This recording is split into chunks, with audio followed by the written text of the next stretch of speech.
takhle jako barevným způsobem najevo. Takže vás je 8 nevěst s jedním ženichem? Ano, se pevně držím. Já jsem z Mordoru, jsem Goblin. A normálně?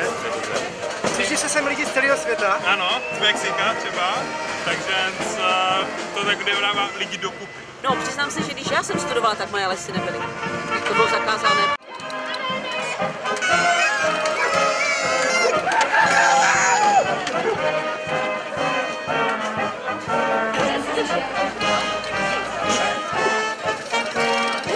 Tak fajn, myslím si, že to teda můžeme dostat, přátelé. Vítejte ještě jednou na 16. Majálesu Ostravské univerzity. Výborná.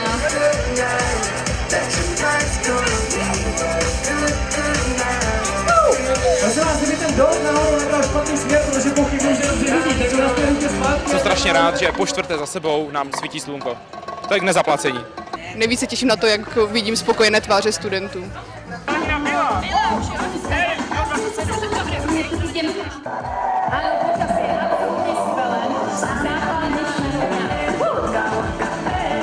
Takže gratulujeme tady.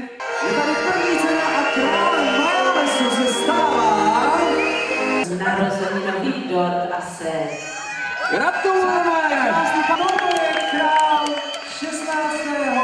Majálesu Ostravské univerzity.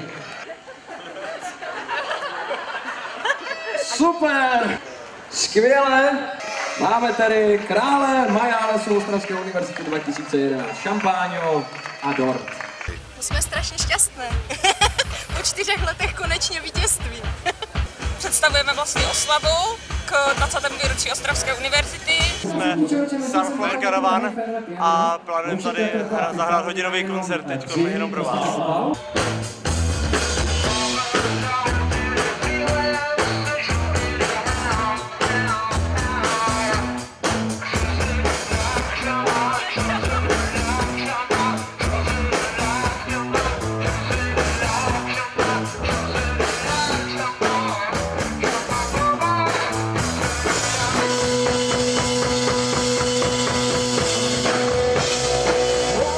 Fotím lidi, můžu se s nima stýkat, většinou to lidi berou kladně, že prostě vyfotit, ještě dneska bylo pěkné sluníčko. Zdravíme studenty z Ostravy a z blízkého okolí.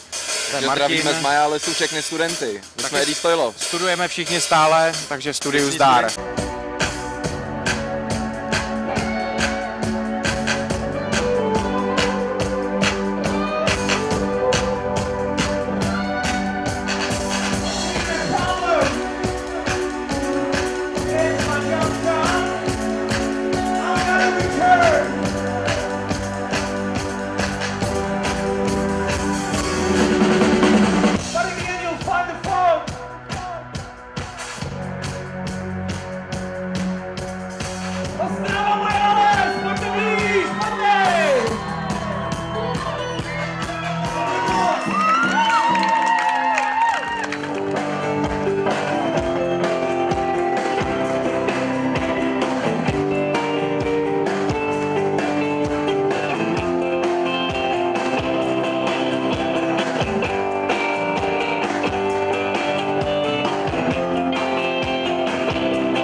Takže zdravíme celou Ostravskou univerzitu, hlavně Filozofickou fakultu a hlavně všechny němčináře. Mám na starosti všechno ohledně PR, včetně tvorby plakátů a vůbec grafického designu. Děláme to zadarmo ve svém volném čase, protože nás to baví a protože si myslíme, že takové akce by se pro studenty měly pořádat. Celý ten tým nějakým způsobem skoordinovat a všechno domluvit si myslím, že je náročné, ale stojí to za to. Já jsem Jiří a Já jsem Mikoláš. my jsme Republic of Two. Chceme pozdravit všechny studenty z Ostravy. Čau studenti.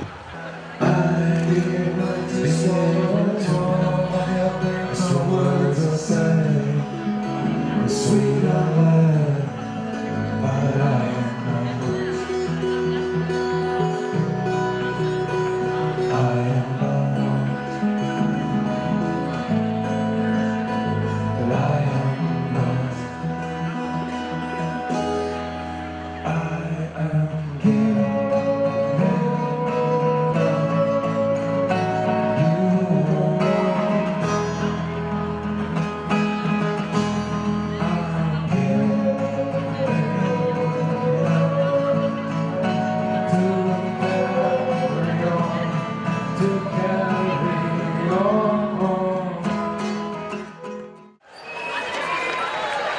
a získáme tu plno nových kamarádů, navíc plno nových kapel, takže parada.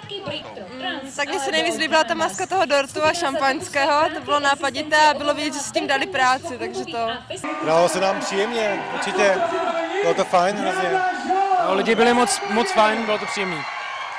Myslím si, že tady na té druhé stage bylo publikum skvělé.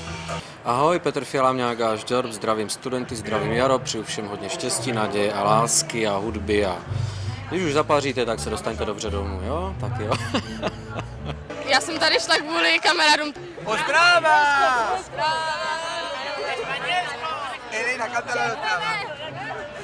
Já se těším na Mňágu a na Vohnouty. Jsem z Žiliny a studujem poradenstvo v sociální sféře. Já se těším, já jsem jenom zahledl chvíličku Xaviera nebo Maxu.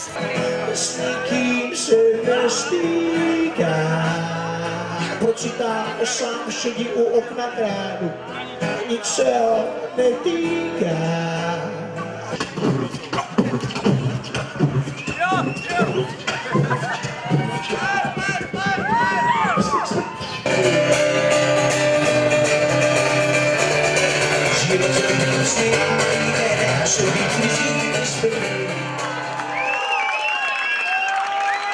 Dneska to byla taky výzva, sice jsme teda byli první, takže jsme to tak rozehřívali. Na Majalesu už jsem asi po páté, vlastně po šesté. Majales je taková oddechová akce, kde si člověk dokáže prostě pobavit se s přáteli, popít pivečko a poslechnout si skvělou muziku. Tak Pálenek jsem dostala od svého přítele a je v barvách tady právě Mňágy a Žďorb, takže je to taková symbolika.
Ahoj, my jsme Prague Conspiracy a zdravíme ostravské studenty. No takže teďka vlastně sedíme v čajovně, což je taková malá ukázka vlastně toho, jak to v čajovně vypadá. A pijou se tady vlastně čaj, jako 4 vodní dýmka. A je to docela velký výběr čajů a vlastně asi nám chtějí ukázat, jak vypadá vlastně ta čajová atmosféra, jak to asi v čajově vypadá a jaká je to pohoda.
Jdeme do Márly!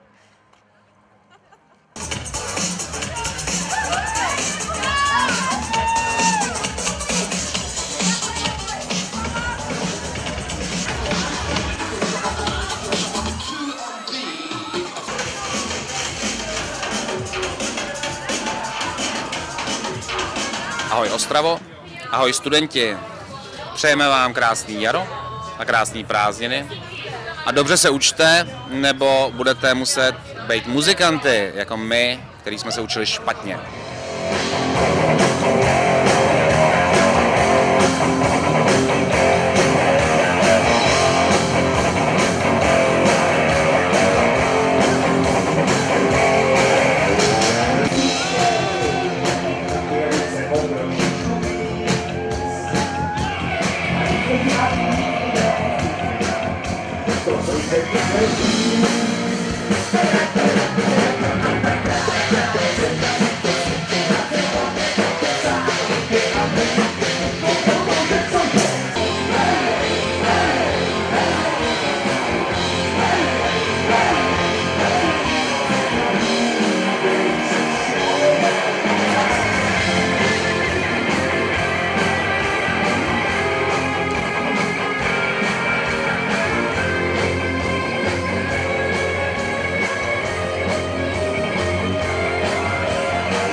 Pořád mě to baví, ale už se těším, až to předám dalším, mladším a nadějnějším.